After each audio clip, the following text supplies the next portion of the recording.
So, ladies and gentlemen, Update 7 has brought with it blueprints. And previously we were testing out some different designs of what we can do with Update 7 in terms of blueprints, figuring out, some cool little designs and everything like that. But now I created my own individual save just so I could start testing out and building all different types of blueprints. Nice little creative world and everything. And just a little heads up, sorry if I sound a little bit weird right now.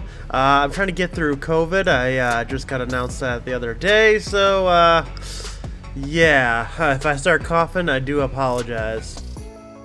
So everybody, welcome back to Satisfactory. I am Drawing Chaos, and today we are in Creative World so we can show you off everything about blueprints. The nice thing about blueprints is they are in Tier 4, and they are pretty easy to get.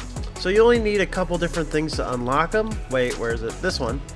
So you need some heavy modular frames, about 100 of those. You need some steel beams, some wire, and some concrete. Now, like I said, this is a creative world, and the reason why I have this going on over here is I literally have like a bin filled with everything I could possibly need so I can test out new updates and all that kind of stuff so I can get it out to you guys pretty easily and pretty quickly to see what we got going on. But lucky for us, we have some mods so we can fly as well because the modding community is amazing. So far, here is the blueprint designer right here. It's a pretty big chonky boy, but the nice thing about it is it fits in a 32 by 32. But unfortunately, building near it is not allowed. So even if I did, what is it, like a 2-meter one right here? Yeah, that's no bueno. So when we had to build things up here, you can see there is a little bit of a gap. Now I decided to put in this crosswalk because let's say you don't have mods, you can actually get up here and you can start, zapping things pretty easily. So if you don't have the hover pack, this crosswalk works really well. Other than that, you just got to get yourself some power lines and some power poles, and you could probably use your hover pack over here pretty easily. So next things up, I want to show you what I did for my blueprint. So I actually set it up a couple different ways. So we have the undefined section for everything that comes up in there. Then I got a basic one, like certain stuff like a snapping point, because unfortunately when you do blueprints, you can't snap them to anything, even when you do blueprint mode. But once you get another one, you can actually snap it to other blueprints. So I have a 2-meter foundation, just a simple concrete one, so I can snap things to wherever I need to go. Then I went with a full floor. Let's say that I want to actually make a nice little full floor foundation and I want to build anything on top of it. This is going to work great. Or in case I just want to keep going on and on and on and on, I can do that pretty easily. Just be careful when you're doing blueprints because you make one wrong step and you're deleting all of it by hand. Then I decided to go to a building one. This is going to be where I actually have all the different walls and stuff like that. And the first thing I wanted to do was a round floor. Now this was genius. Now let's say that I wanted to build out a huge round floor. One of the things that's really annoying is when you build a floor, you hold control and then you kind of just turn it and you're going to go all the way around and whatnot. Well, this will always give me the base to it. And then all I have to do is extend out of which ones I want. So depending on how big the floor is and all that kind of stuff, I can do it from there. And oh, it looks like a giant cog right now. But this is definitely going to help out when building all the giant circles. Definitely not going to help out when deleting it because there is so many layers to this. It's not even funny. Because I had to do the most compact version of it. There we go. Look at that. That's already 50 of them gone. Yeah, I did do the one that did all of them because, well, just in case I needed one. I could have done a couple different kinds, but I think in this one would be the best. Then we get into stuff like transportation. Now, this is pretty cool. I decided that I wanted to do the straight road. Now, if you saw in the last build, I had myself a nice little build going on there where I decided I wanted to build a road and everything. Well, now I decided to do a more compact straight road. And there we go. And I think this one actually works out pretty well. It's more road-like, especially with these sides, so the quarter pipes, so they look like, crosswalks and everything, and works really great for the street lamps. And now I can just hook up the street lamps as they go. The only problem is, now when I start doing the curves and everything, that's going to be a pain in the butt. But the nice thing about it is, if I go into my blueprints again, I can just keep connecting them on and on and on. So I can just keep running down the road, and I can have a giant straight road. And once you hook up the power lines, you can see that it is very bright going all the way down there. So this works out really well, especially at night. One funny thing about this, though, it does have a space underneath, so it is big enough, I believe. Where is it? Yeah, we'll just put this right here. Oh, that goes attached to the top. That's not good. Come on, underneath. Ah, almost. Well, if I took this away and I switched this to a 1 meter foundation, I could probably fit that underneath there, right? Come on.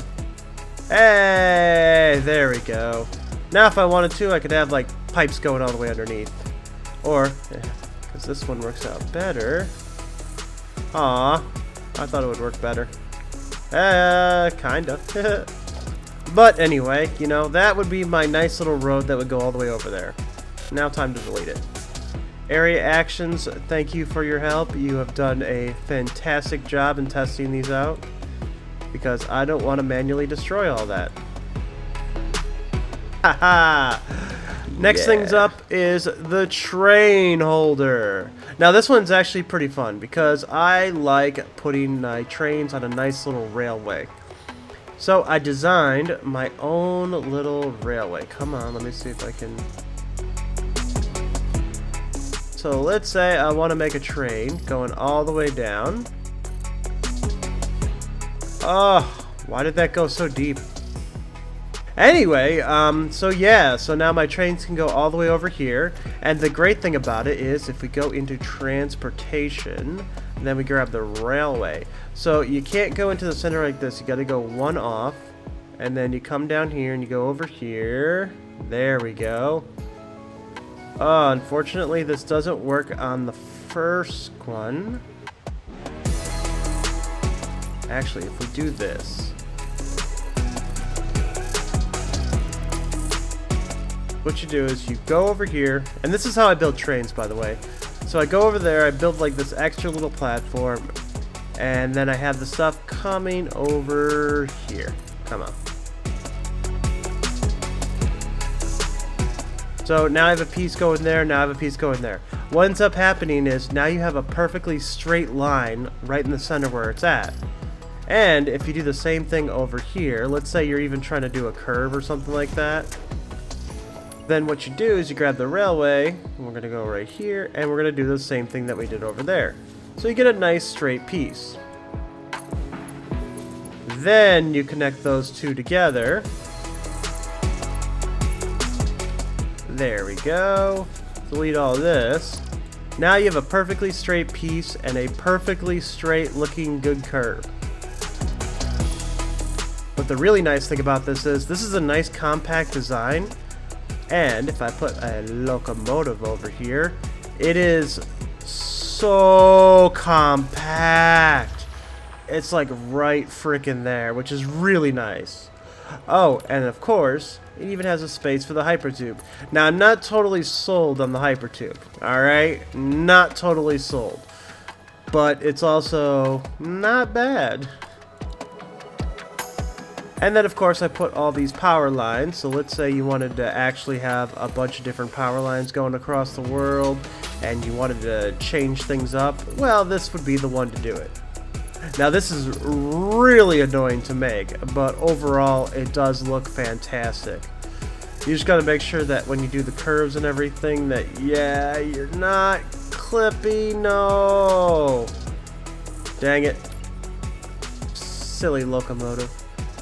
Yeah, that's the only thing about a compact design like this for, you know, transportation and stuff like that. You end up with unwanted clipping. Look at that. Oh, right in the middle of there. That's not good. So, yeah, unfortunately, even though that is nice and compact, these work really great for, like, straightaways. So what I would do is I'd put one out there, and then I grab this, or actually, I'd probably grab, like, my snapping point, or a full floor, something like that, and put that up against there. So I can actually have it going across. We'll see how it goes. You know, it all depends. Probably just make one that goes straight just so I can actually get this nice and even. But these things work really good. I just have to make it a little bit wider. And of course I added in some color and everything just so it can, you know, shine. I was just messing with it. You know, nothing too special and nothing is set in stone as of this moment. Alright, area actions, do your stuff. Mass dismantle, yeah, bye-bye. And it's gone. Dang you locomotives, why must you be this way? Alright, so next we're going to have to actually go into our blueprints and we're going to grab the full floor because we're going to need the full floor for this one. See, what I decided to do now was, let's say we have this full floor and I want to start building out stuff. Well, maybe I want to start making factory items. Well, I have one for smelter. Oh my god. And, by the way, this building stuff, whoo, so, well, it was cool. Where did all these squares come from? Jeez. Oh, that is freaking phenomenal. I do like that. I decided to build out this nice, beautiful smelter array. And the nice part about it is everything comes in from one end and comes out the other end. So it's going in here and it's all coming back out the same way. And I even put this nice little section right here where you can just walk across it. So like, let's say that I want to do another one. So we go back into blueprints, you know, we're going to go back to our basic, put a full floor, attach the full floor to it. Then I could go back up to blueprints yet again, back into factory, and I can build myself another smelter array. And once the magic happens, you can see it's all connected and comes together. Phenomenal.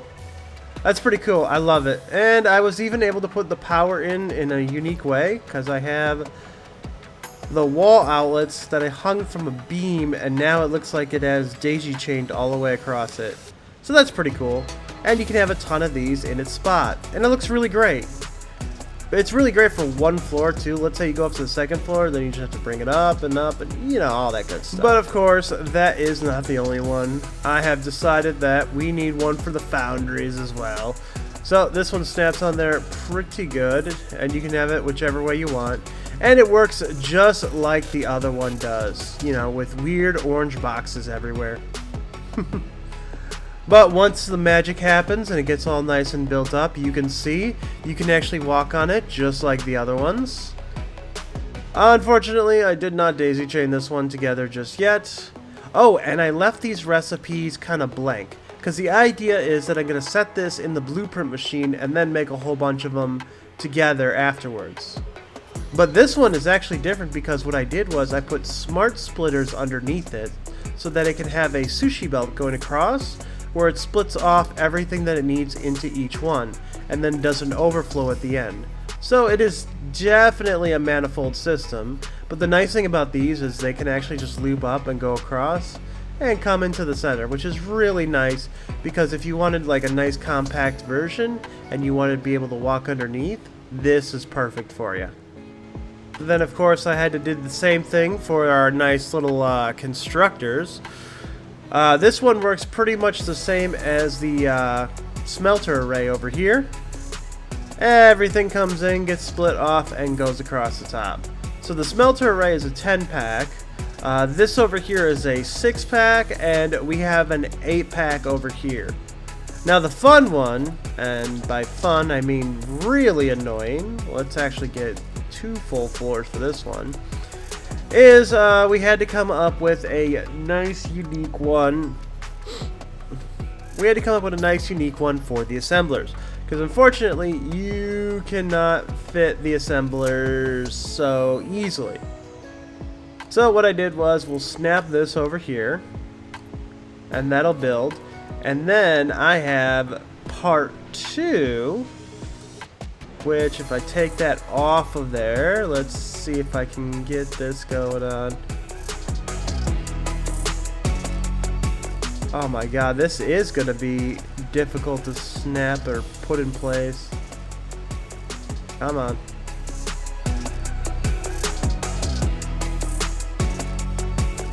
There we go. Wow, that was really annoying. But look at all the time that I saved. Yay!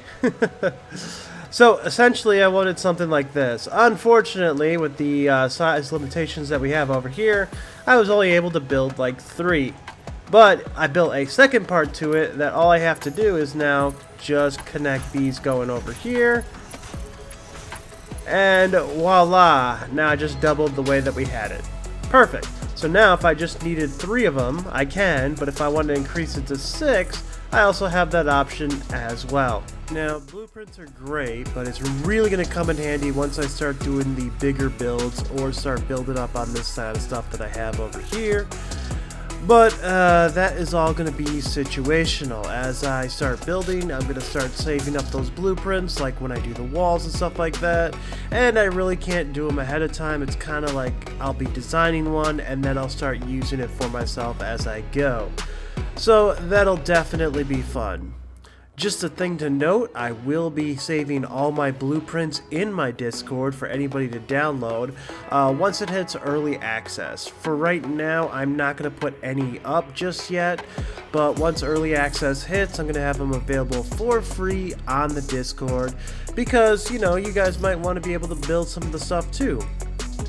But other than that, that is going to be it for me today. I do appreciate all you joining in, saying hi, leaving a comment, giving it a thumbs up, subscribing, all that good YouTuber stuff. It really helps me keep going, even like, you know, when I'm not feeling so great. But anyway, thanks everybody, and I will see you all in the next video. Bye, buddy.